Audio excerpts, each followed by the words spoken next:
За любителите на класическите офроуд машини мога да кажа, че това е най-тежкият офроуд. Става въпрос за 3.6 Pentastar на 2 моста. Абсолютна играчка като цяло. Купето се отделя и остава на едно шосе. Тази кола няма спиране. В момента този джип е в наличност град Пловдив, булевард Пещерско 200. Обут е с абсолютно нови гуми в изрядно и перфектно състояние.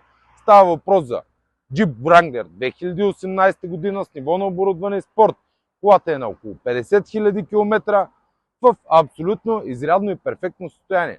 Ако желаете вашия нов автомобил да бъде Jeep Wrangler и да обикаляте по Балканите и да се вбутвате в голямата Кал и Локви, знаете къде ли намерите? Правилният избор е usacars.bg, булевард Пещерско шосе 200.